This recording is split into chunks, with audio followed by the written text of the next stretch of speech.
Territoire d'info, Cyril Viguier. Bonjour et bienvenue dans la matinale d'info de Public Sénat et de Sud Radio avec la presse quotidienne régionale.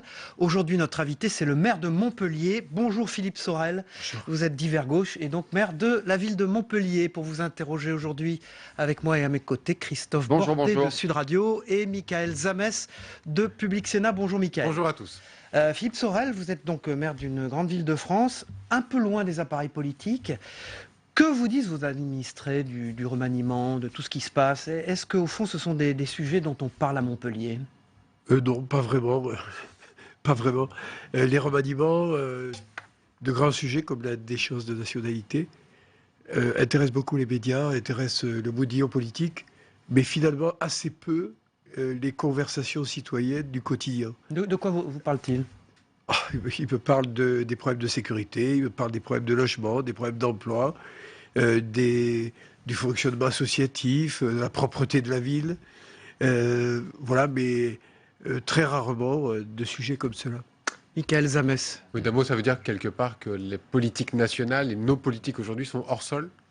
Ça veut dire qu'un certain nombre de sujets, s'ils ne sont pas intégrés dans l'opinion en temps réel, perdent souvent de leur acuité. C'est le cas, me semble-t-il, pour la déchéance de nationalité qui aujourd'hui, bien éloignée du 13 novembre, eh bien, paraît comme un sujet un peu vaporeux dans lequel l'opinion se perd un peu. Pas de chance que votre portable sonne pendant la matinale et que le président Hollande vous appelle? Non, je ne crois pas. Ouais. Christophe Bordet. Cela étant dit, puisque vous en parlez, et même si les citoyens peuvent se sentir un peu éloignés de cette actualité-là, il se trouve qu'elle est bien réelle aujourd'hui. On s'attend à un remaniement. C'est le jour J. Vous, personnellement, en tant qu'homme politique, en tant que maire de Montpellier, qu'attendez-vous de ce remaniement, de ce changement de gouvernement à 14 mois de la présidentielle? Je pense qu'il est normal que le président de la République mette en ligne son exécutif avant une échéance comme celle qui s'annonce. Moi-même, je me suis inspiré de ce que fait le gouvernement pour remanier le conseil municipal déjà 3 fois depuis mon élection, que j'ai appelé Sorel 2, Sorel 3. C'était un sourire. Remaniement permanent. Ouais. Oui, ça évite aux élus de, quelque part, s'endormir un peu sur les tâches dont ils ont coutume de pratiquer. Je crois que c'est pas mal de remettre un peu de mouvement dans un exécutif au cours d'un mandat. Quand même, quand on regarde les chiffres, et notamment un récent sondage, seulement 13% des Français estiment que le duo Hollande-Valls est efficace. Est-ce que, selon vous, ça montre que les Français, de toute façon, n'y croient plus? On peut faire ce que l'on veut, on peut changer de gouvernement, on peut remanier, on peut faire tout ce que l'on veut. Les résultats ne sont pas au rendez-vous, on n'y croit plus. Je pense qu'il faut modifier grandement la façon de faire de la politique en France. Je l'ai dit, je l'ai écrit dans un petit opuscule, un petit manifeste qui s'appelle Réparer la République. Et je pense qu'il faut modifier un certain nombre de comportements, un certain nombre de pratiques, et reprendre un peu la République par le bas et la reconstruire. Les événements du 13 novembre ont meurtri profondément le pays et ont fait prendre aux Français une prise de conscience qui est assez prégnante. Je crois qu'aujourd'hui, il est bien compliqué, dans le schéma actuel d'exercice du pouvoir en France, de proposer une éclaircie au peuple français. D'ailleurs, lorsqu'il regarde... Oui, mais alors c'est un aveu d'échec, là, tout d'un coup. Il n'y aura pas d'éclaircie. C'est compliqué. Et puis, Quoi que l'on savez, fasse. à 14 mois d'une échéance, on fait un remaniement, mais on ne refait pas le monde. Ouais, c'est ça, parce qu'on garde Manuel Valls, on garde évidemment le président de la République, bien évidemment. 54% des Français, c'est un sondage ELAB, estiment que François Hollande et Manuel Valls ne font pas la même politique. Finalement, il y aurait 2 politiques au sein même de l'exécutif. C'est votre impression aussi? Je sais que vous êtes un proche de Manuel Valls, notamment. Non, ce n'est pas mon impression. Je pense que François Hollande est un homme politique extrêmement avisé et que c'est lui qui est en permanence, même si les ministres montent chacun sur leur dossier particulier, et si dans la Ve République, le Premier ministre est très exposé, je pense que c'est le président de la République qui a la primeur de l'ensemble des décisions prises par le gouvernement. Je ne pense pas que chacun fasse une politique. Vous ne sentez pas qu'il y a des différente différences aujourd'hui? Pas vraiment. Moi, ce que je vois, c'est que lorsqu'on présente aux Français les visages des 3 candidats possibles, PS, Républicain, Front National, ils disent il faut changer. Alors, et ils le disent de façon assez importante. Plus de 80% des Français disent cela. Et les visages présentés ne correspondent pas à l'attente. C'est votre sentiment également? François Hollande, par exemple, c'est pas le candidat naturel de votre camp? Vous savez, moi je suis proche du socialisme, hein, puisque j'en viens, c'est ma famille politique. Mais j'en ai été exclu, j'ai une vie propre maintenant qui est en dehors des partis politiques. Donc ça veut dire que vous pouvez dire ce que vous pensez. François Hollande est-il le bon candidat? Ben, je ne sais pas aujourd'hui. Il y a peut-être une primaire à gauche qui se C'est encore profile. possible une primaire après la candidature officielle de Jean-Luc Mélenchon hier soir? C'est possible. À la gauche de la gauche? C'est toujours possible. Il me semble que la primaire socialiste est inscrite dans le règlement Il n'a interne pas du tué la PS. primaire hier Il n'a pas soir? tué la primaire, voilà, oui. Je ne pense pas. Je pense que certains pensent qu'il peut y avoir encore à gauche une... Est-ce que vous-même, vous allez y aller à cette primaire, s'il y en a une? Non, pas du tout. C'est une question qui n'est pas de mon niveau Mais pourquoi pas? Vous d'exercice dites qu'il faut du des pouvoir. nouvelles têtes. Vous êtes une nouvelle tête de la politique. Oui. Engagez-vous jusqu'au bout. Pour être candidat à une primaire au Parti Socialiste, il faut avoir 20 parrainages de conseillers nationaux. C'est impossible. C'est compliqué pour moi qui en ait été exclu. Mm. Donc ça exclut de fait un certain Et une nombre de primaire à la candidats gauche de la potentiels. gauche? Pardon? Une primaire à la gauche de la gauche? Il ne peut pas y avoir. Vous pourriez avoir votre place. Il peut y avoir une primaire, dans une primaire qui n'est pas socialiste, je pourrais avoir ma place, oui. Mais ce n'est pas mon souhait. Vous dites être proche du mouvement Podemos en Espagne. Ça veut dire que vous seriez peut-être à même de voter pour Jean-Luc Mélenchon, par exemple? Ce que dit Jean-Luc Mélenchon est souvent frappé du coin du bon sens. Donc oui. Et ce n'est pas un candidat pour qui j'ai une aversion particulière, bien au contraire sur certains cas. Pour ce qui est de Podemos, il y a 2 phrases que je retiens de Podemos qui me paraissent s'appliquer à l'état actuel de la France. Premier point, ce n'est pas le rapport gauche-droite qui est important et qui aujourd'hui sépare l'opinion et les Français. C'est ceux qui souhaitent continuer à exercer le pouvoir par tous les moyens et ceux qui veulent réformer. Et puis la deuxième phrase de Podemos qui me paraît tout à fait applicable à la France, c'est dire, eh bien, l'État a perdu de sa souveraineté, ce que disait Jaurès d'ailleurs en son temps, et les Français ne ressentent plus cette souveraineté dont ils sont aussi quelque part un peu les porteurs. Christophe Bordet. Dites-moi, avec le remaniement d'aujourd'hui, à votre avis, vous qui êtes ou qui étiez en tout cas un pro-Valls, est-ce que Manuel Valls, avec son bilan, plus de 5 millions de chômeurs quand même, c'est ça qu'on va retenir au final, Je peux pas... est-ce que c'est Manuel pas le- Valls c'est pas doit le bilan rester de Premier Manuel ministre Valls. aujourd'hui? Ça, c'est à François Hollande de le décider. Non, mais vous Ce avez n'est bien pas une à moi. opinion. Moi, je n'ai pas d'idée sur ce que font les autres. Vous avez bien une opinion. Ce que je peux vous dire, c'est que les 5 millions de chômeurs ne sont pas le fait de Manuel Valls, c'est l'effet aussi d'une conjoncture, c'est le fait aussi d'un état général du pays et d'un certain nombre de phénomènes internationaux qui, quelquefois, nous dépassent. Donc, on ne peut pas mettre sur Donc la, c'est que le sur la tête problème, d'un politique ce problème ne vient l'intégralité que de du chômage. l'extérieur, pas de la politique Non, intérieure. je n'ai pas dit ça. Je dis simplement qu'on ne peut pas décemment et honnêtement porter les 5 millions de chômeurs sur le crédit de Manuel Valls. Philippe Sorel, vous êtes maire de Montpellier. On va passer à des questions un peu plus locales, au moins régionales. Comment va s'appeler la région finalement, Languedoc-Roussillon, Midi-Pyrénées? LRMMP? C'est à la nouvelle gouvernance de la région de l'établir. Moi, lorsque j'ai été candidat aux élections régionales, j'avais proposé le Midi, parce que le Midi est quelque chose qui est bien repérable. Qui englobait tout? Qui englobait tout, y compris les Occitans et les Catalans, ne faisaient pas de différence entre les différentes cultures. Maintenant, c'est à l'exécutif de choisir. Moi, je n'ai pas vraiment d'idée, parce que pour moi, ce n'est pas un problème crucial. Elle est bien acceptée, cette région-là, regroupée? Ah, vous savez, Toulouse a été choisie capitale régionale par le gouvernement, dépossédant cela Montpellier de son titre de capitale régionale. Mais Montpellier a des atouts formidables. Montpellier est la métropole de la Méditerranée et nous sommes capables d'établir sur la grande région, d'aspect bipolaire en termes de métropole, Toulouse et Montpellier, qui vont pouvoir... On va parler d'économie assurer dans un instant dans votre développement économie Michael régionale. Zamès. Mais c'est vrai que tout à l'heure, vous parliez de l'aspect national et qui rejaillit aussi sur l'aspect local. Vous parlez de réforme constitutionnelle, de déchéance de nationalité, et notamment aussi d'état d'urgence. Dans l'Hérault, c'est le pire département pour les assignations à résidence. 19, 89 perquisitions administratives. Vous êtes en tête avec l'Île-de-France et les Bouches-du-Rhône. Pourquoi est-ce qu'avez-vous une explication sur le fait que votre département soit touché par cette forme de radicalisme? Il y a plusieurs villes qui ont été touchées par ces formes de radicalisme. Montpellier, d'ailleurs, n'est pas en tête de ces villes. D'autres villes dans l'Hérault ont été largement pointées.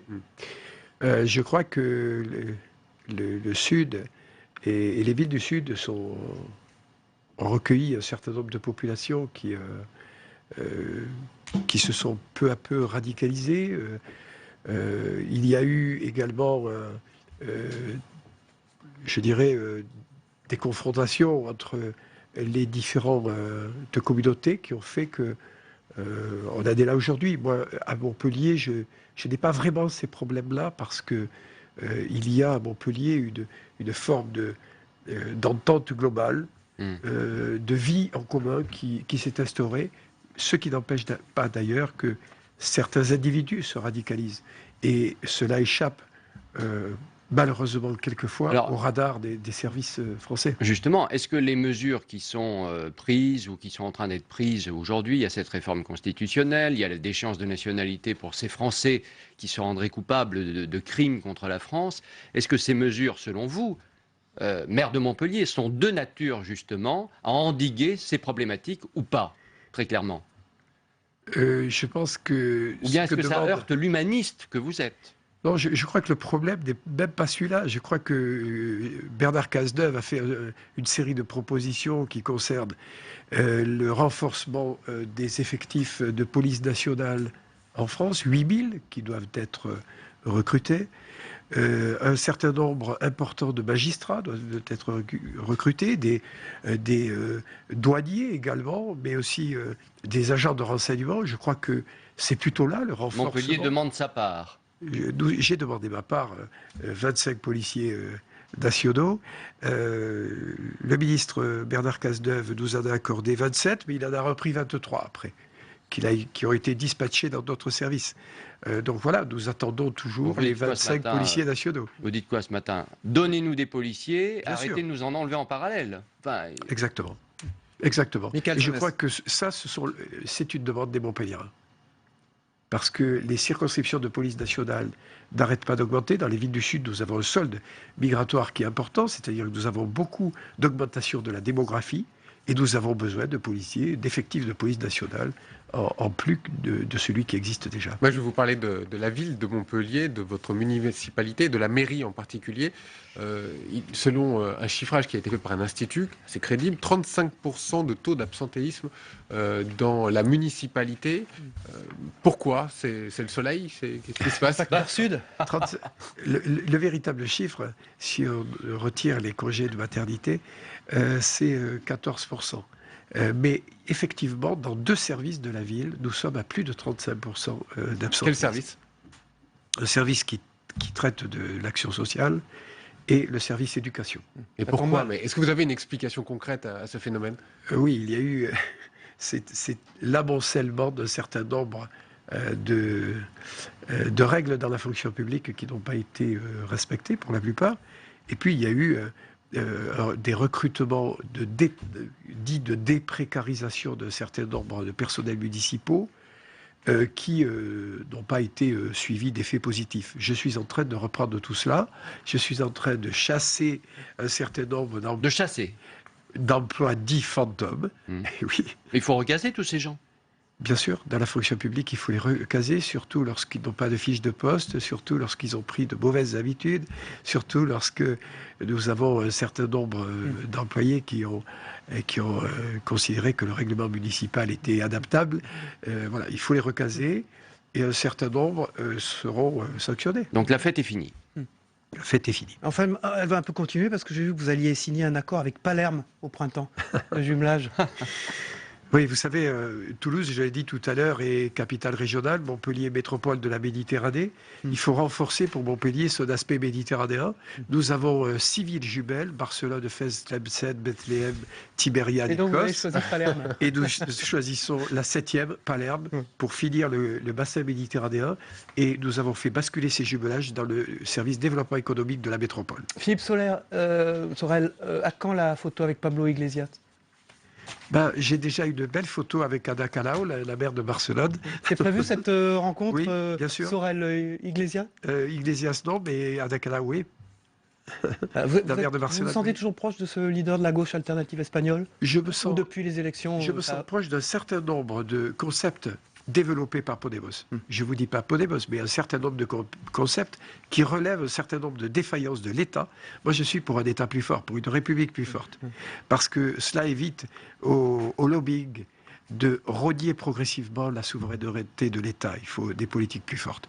Et en bas, à la base, un certain nombre de communes qui tiennent la République. Parce que les maires, quels qu'ils soient, ils connaissent tous les règlements et ils ne gagnent pas beaucoup d'argent. Les petites communes, les maires des petites communes ne sont pas beaucoup rémunérés. Merci Philippe Sorel, vous êtes maire de Montpellier. Merci. Et vous appartenez aux divers gauches, toujours. Toujours. Merci à vous. On passe à l'analyse de vos propos et aussi à l'analyse de l'actualité avec les éditorialistes de la presse quotidienne régionale dans un instant.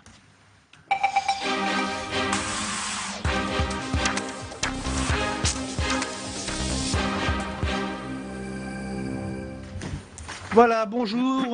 Aujourd'hui, j'accueille Bernard Stéphan de La Montagne. Bonjour Bernard Stéphan, merci d'être avec nous. Et Jean-Pierre BDI de La Dépêche. On va dire du Midi aujourd'hui, parce que là, on ne peut pas faire mieux que d'avoir reçu le maire de Montpellier, Philippe Sorel, qui était l'invité de cette matinale d'info. On démarre peut-être avec ce remaniement dont au fond il dit que les Montpelliérains sont très éloignés, Philippe Sorel. Oui, je crois qu'effectivement, c'est pas une préoccupation majeure des Français.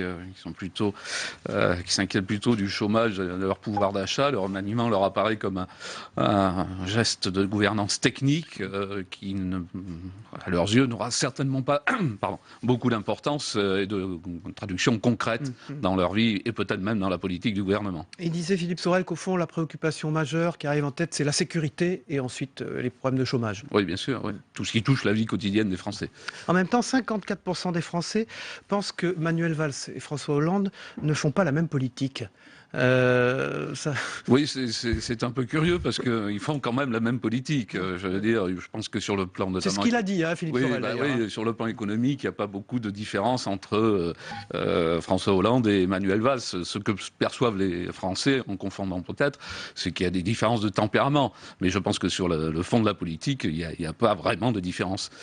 On reste sur le remaniement Bernard Stéphan. Départ de Laurent Fabius, acté, puisqu'il l'a annoncé lui-même. Arrivée possible, probable, on ne va pas faire de perspective ici,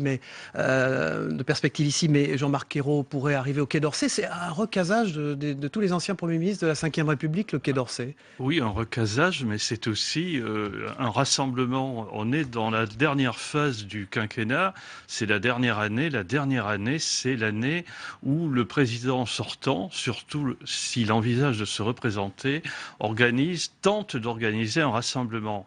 Donc le retour de Jean-Marc Ayrault serait évidemment très symbolique parce que Jean-Marc Ayrault reste un marqueur de gauche et il peut être l'homme fort du rassemblement et rassemblement qui pourrait également se concrétiser par le retour des écologistes. Vous savez qu'on parle de Barbara Pompili, on parle aussi d'Emmanuel Causse. Qui serait obligé d'ailleurs de s'affranchir de son parti pour entrer au gouvernement. Oui, mais on aurait les deux tendances du parti. Et ce serait là probablement un bon coup de François Hollande. Un bon coup, Jean-Pierre BDI? Oui, c'est-à-dire qu'il retrouverait sa base initiale de la majorité, puisque à ce compte-là, il resterait les radicaux de gauche, des socialistes, et il intégrerait des écologistes. On revient un petit peu à la situation de départ de 2012, même si c'est beaucoup plus chaotique cette fois-ci. On va revenir à Philippe Sorel une minute. Jean-Pierre BDI, il dit que lui, il change régulièrement les équipes. Sorel 1, Sorel 2, Sorel 3. Je parle de son conseil municipal. C'est une nouvelle manière de faire de la politique localement, ça? Oui, sans doute. On sait que Philippe Sorel prône une pratique politique différente. Modifie modifié grandement la manière de faire de la politique en France, a-t-il dit. Voilà, oui. Alors, il est élu sur ce thème-là. Régulièrement, il critique la rue de Solferino et Jean-Christophe Cambadélis en disant que lui, il est la tendance Jaurès, mais pas la tendance Cambadélis. Sauf que ce qu'il ne vous a pas dit, c'est que cet après-midi, enfin, dans la journée, il sera en rue de Solferino pour rencontrer Jean-Christophe Cambadélis. Donc, il y a quelques petites ambiguïtés quand même dans la manière de faire de la politique autrement. Alors, Philippe Sorel, il dit aussi reprendre la République par le bas et la reconstruire. Stéphane. Moi, j'ai trouvé que cet élu n'était pas dans la posture. Je crois qu'il représente bien ces grands maires qui sont très enracinés et qui cultivent leur enracinement. Et d'ailleurs, il a eu une phrase très intéressante. Il a dit: il faut reprendre la République par le bas. Oui. En pratiquant ce qu'on pourrait appeler, dans un raccourci, la démocratie participative à Montpellier, il est dans cette tendance, dans ce lien qu'avait initié à une époque Ségolène Royal. C'est d'ailleurs amusant parce que Ségolène Royal était très soutenue par Georges Frêche et un des lointains successeur de Georges Frêche s'inscrit dans les pas de Ségolène Royal. Oui, de toute manière, il y a certains élus qui lui téléphonent, qui l'appellent pour prendre conseil un peu pour faire la politique autrement. Le problème, c'est de savoir s'il peut élargir ces pratiques-là au-delà de la mairie de Montpellier. Il est influent, bien évidemment, à Montpellier, dans le département de l'Hérault, mais on a vu que quand il se présentait au régional, là, c'était beaucoup plus limité. Il est tout juste arrivé à 5%. Donc, il y a peut-être aussi des limites dans sa manière de faire de la politique. Alors, est-ce que son engagement auprès de Jean-Luc Mélenchon, puisqu'il a eu l'air de trouver de grandes qualités à Jean-Luc Mélenchon, qui se lance dans la course à l'Élysée sans primaire, ni discuter, ni décider avec le Parti communiste et le Front de gauche, peut lui apporter quelque chose à Philippe Sorel? Moi, je n'ai pas trouvé qu'il était engagé auprès de Jean-Luc Mélenchon. Ah, il a dit qu'il avait beaucoup de sympathie pour lui. Ce qui semble intéresser, c'est le côté franc-tireur de Mélenchon. Et je pense qu'à sa manière, lui Sorel est un franc-tireur. Et Sorel, il peut être dans un... Demain, peut-être, pas ce soir, demain, peut-être, dans un gouvernement élargi avec de nouvelles bases, un homme intéressant. Je reviens sur cette idée, le maire d'une grande ville qui est l'élu, n'oubliez pas, l'élu le plus populaire. Quand vous faites des enquêtes et des sondages, quel est l'élu le plus populaire? C'est la proximité qui joue là. La proximité, c'est toujours le maire. Oui, dans ce registre-là, je pense qu'effectivement, il correspond tout à fait à ce que recherchent les gens, les administrés, parce que c'est un maire qui est au contact de sa population, qui est plutôt sympathique, jovial, qui a un bon contact, et puis qui est cultivé en plus, donc ça donne un aspect, un atout supplémentaire. Un petit mot sur la révision constitutionnelle qui s'éloigne peu à peu, donc elle est maintenant gravée dans la Constitution française, en tout cas l'état d'urgence. La presse doute de sa capacité à franchir telle quelle l'étape au Sénat. Qu'est-ce que vous en pensez? Oui, ça sera très difficile puisque de toute manière le Sénat compte réécrire ce texte. Donc il va donc revenir à l'Assemblée puisqu'il ne sera pas conforme. Donc ça va encore susciter de nouveaux débats. Très franchement, je ne sais pas si effectivement la procédure pourra aller jusqu'au bout. Et il est fort possible que François Hollande jette l'éponge s'il voit que ça devient un feuilleton de plus en plus interminable, ce qu'il a commencé à être. Bernard Stéphane? Oui, sans doute très difficile, mais... Enfin, l'état d'urgence est gravé dans la Constitution. Sur la révision générale, très difficile. François Hollande, après, pourra toujours dire c'est de la responsabilité de la droite. Moi, j'ai fait le job. On va regarder les unes, celle de la Dépêche du Midi, en petit d'ailleurs. Il révolutionne notre économie. De quoi s'agit-il? Oui, il s'agit de l'ubérisation de l'économie. On s'était intéressé aux différentes sociétés qui pratiquent cette manière de fonctionner sur le plan économique pour voir à quel point ça a gagné aussi la population et quels effets et conséquences ça avait sur le fonctionnement de l'économie et notamment des entreprises qui se jugent victime d'une concurrence déloyale. La montagne, la santé en région, passée au scanner. Pourquoi il y a des disparités très importantes? Une grande étude que nous publions sur la santé dans la grande région avec beaucoup de cartes. Il y a des disparités. On verra par exemple qu'on est beaucoup moins diabétique en montagne que dans les villes ou en montagne que dans les plaines. Ça tient à quoi? Ça tient sans doute à la manière de vivre, à la manière de s'alimenter et de faire de l'exercice aussi. Merci Bernard Stéphane. Stéphan, merci Jean-Pierre Bédéi. Vous êtes Bernard Stéphan de La Montagne, Jean-Pierre Bédéi de La Dépêche du Midi. À bientôt, on se retrouve demain pour une nouvelle matinale d'info de Public Sénat et de Sud Radio. Bonne journée.